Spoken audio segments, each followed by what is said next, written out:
rồi. Bên kia ơi.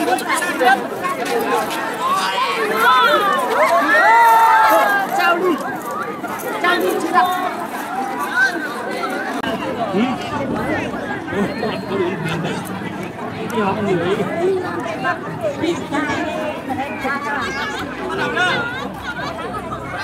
Cái không nửa in.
Chồng đây đừng chiều vào đây.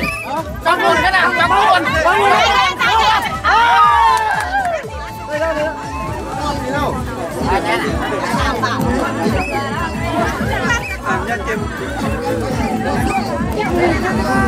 Thế thì mình như thế đấy mình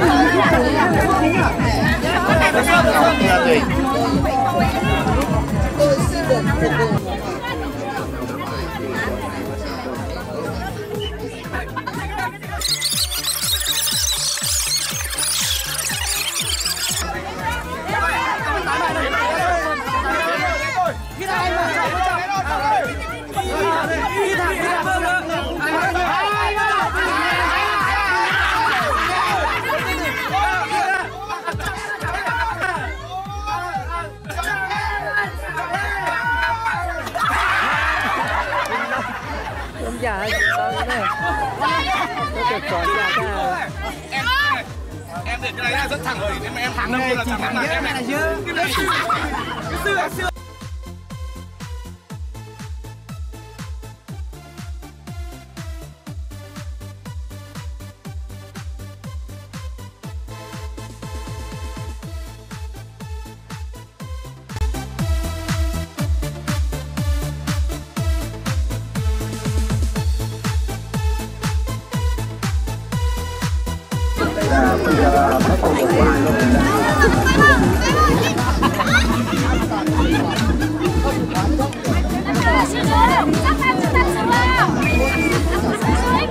Đúng rồi, thẳng rồi.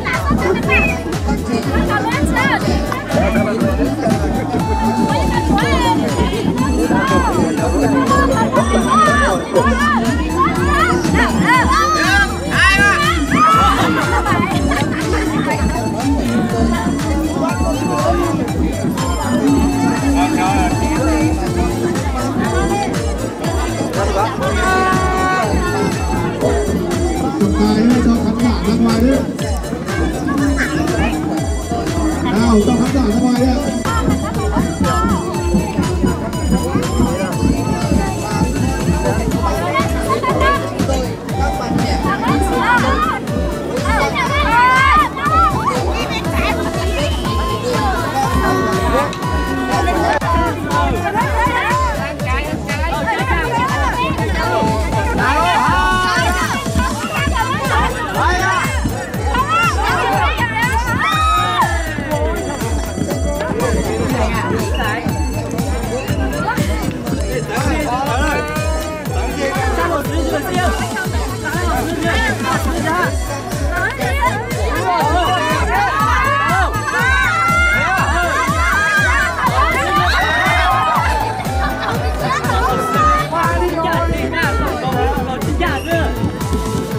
Đừng vào nhá. Mày làm video à? Vào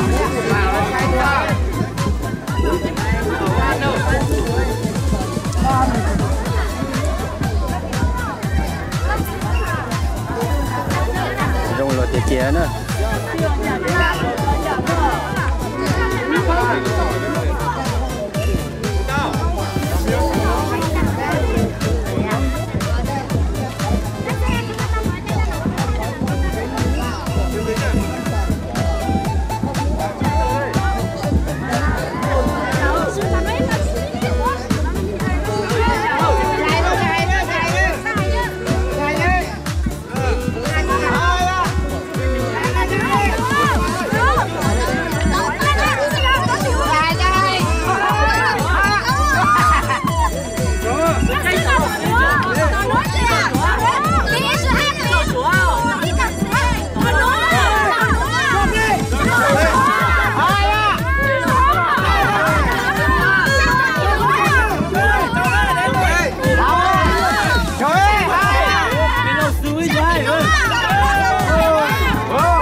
qua rồi thì thôi nhá.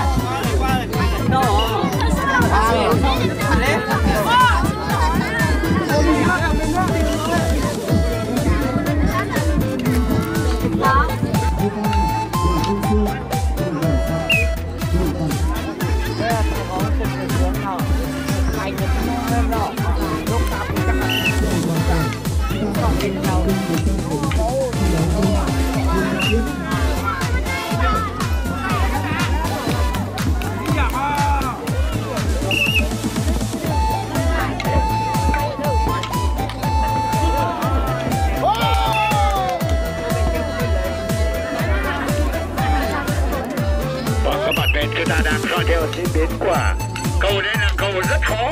Quá cho đúng là phong độ nhất thời và đẳng cấp mãi mãi tỷ số này chúng ta dự đoán năm nào. Như vậy kết quả dự đoán kết quả cầu thủ và đến